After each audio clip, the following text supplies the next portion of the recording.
Hello friends, welcome to ಪವಿಸ್ ಅಡುಗೆ studio. ಇವತ್ತಿನ special recipe summer special Musk melon juice. ತುಂಬ ಟೇಸ್ಟಿಯಾಗಿರುತ್ತೆ, ಹಾಗೆ ಬೇಸಿಗೆ ಕಾಲಕ್ಕೆ ಬಾಡಿನ ತಂಪಾಗಿರಿಸುತ್ತೆ. ಹಾಗೆ ಮಾಡೋದು ಕೂಡ ತುಂಬಾ ಸಿಂಪಲ್. ಈ ಒಂದು ಕರ್ಬೂಜ ಹಣ್ಣಿನ ಜ್ಯೂಸು. ಹಾಗಿದ್ರೆ ಹೇಗೆ ಮಾಡೋದು ಅಂತ ನೋಡೋಣ.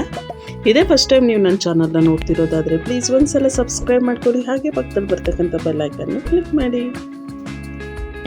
ನಾನಿಲ್ಲಿ ಕರ್ಬೂಜ ಹಣ್ಣನ್ನು ಅರ್ಧಕ್ಕೆ ಕಟ್ ಮಾಡಿ ಅದರೊಳಗಡೆ ಇರೋಂಥ ಬೀಜನ ಒಂದು ಬೌಲ್ಗೆ ತೆಗೆದಿಟ್ಕೊತಾ ಇದ್ದೀನಿ. ಈ ಕರ್ಬೂಜ ಹಣ್ಣಿಂದು ಬೀಜನ ಇದು ಬೇಸಿಗೆಯಲ್ಲಿ ತುಂಬಾ ಜಾಸ್ತಿಯಾಗಿ ಮಾರ್ಕೆಟ್ಗಳಲ್ಲಿ ಸಿಗ್ತಿರುತ್ತೆ. ಹಾಗೆ ನಮ್ಮ ಬಾಡಿಗೂ ತುಂಬಾ ಒಳ್ಳೆಯದು ಈ ಒಂದು ಕರ್ಬೂಜ ಹಣ್ಣು.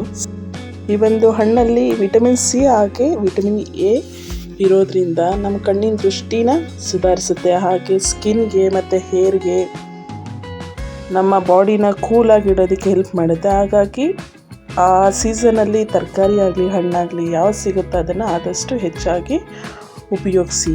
ನಾನು ನೋಡಿ ಇಲ್ಲಿ ಕರ್ಬೂಜ ಹಣ್ಣಿಂದು ಪಲ್ಪ್ ತೆಗೆದು ಇದನ್ನು ಮೀಡಿಯಮ್ ಸೈಜ್ ಪೀಸ್ಗಳಾಗಿ ಕಟ್ ಮಾಡ್ಕೊತಾ ಇದ್ದೀನಿ. ಈಗ ಇದನ್ನು ಮಿಕ್ಸಿ ಜಾರ್ಗೆ ಹಾಕ್ಕೊಳ್ಳೋಣ. ಈಗ ಮಿಕ್ಸಿ ಜಾರ್ಗೆ ನಾನು ಒಂದು 1/4 ಲೀಟ್ರ್ ಆಗೋಷ್ಟು ಕಾಯಿಸಿ ಆರಿಸಿದ ಹಾಲು ಹಾಕ್ಕೊತಾ ಇದ್ದೀನಿ. ಹಾಗೆ ರುಚಿಗೆ ತಕ್ಕಷ್ಟು ಬೆಲ್ಲ ಹಾಕ್ಕೊಳ್ಳಿ. ನಾನಿಲ್ಲಿ ಅರ್ಧ ಕಪ್ ಆಗೋಷ್ಟು ಬೆಲ್ಲ ಹಾಕ್ಕೊತಾ ಇದ್ದೀನಿ. ನೀವು ಮಾಡೋ ಕ್ವಾಂಟಿಟಿ ಮೇಲೆ ಡಿಪೆಂಡ್ ಆಗುತ್ತೆ. ಹಾಗೆ ನಿಮ್ಮ ಟೇಸ್ಟಿಗೆ ತಕ್ಕಷ್ಟು ಬೆಲ್ಲ ಯೂಸ್ ಮಾಡಿ. ಆದಷ್ಟು ಈ ಒಂದು ಜ್ಯೂಸ್ಗೆ ಸಕ್ಕರೆಗಿಂತನೂ ಬೆಲ್ಲ ತುಂಬ ಟೇಸ್ಟ್ ಕೊಡುತ್ತೆ. ಇದನ್ನು ನೈಸಾಗಿ ರುಬ್ಕೊಂಡು ಈಗ ನೋಡಿ ಗ್ಲಾಸ್ಗೆ ಐಸ್ ಕ್ಯೂಬ್ ಹಾಕಿ, ಹಾಗೆ ನಾವು ಮುಂಚೆನೇ ಒಂದು 15 ನಿಮಿಷದ ಮುಂಚೆನೇ ನೆನೆಸಿಟ್ಟಿರ್ತಕ್ಕಂಥ ಸಬ್ಜಾ ಬೀಜ ಹಾಕ್ಕೊತಾ ಇದ್ದೀನಿ. ಈ ಸಬ್ಜಾ ಬೀಜ ಹಾಕೋದ್ರಿಂದ ಬೇಸಿಗೆಗಾಲದಲ್ಲಿ ಬಾಡಿನ ಕೂಲಾಗಿಡುತ್ತೆ.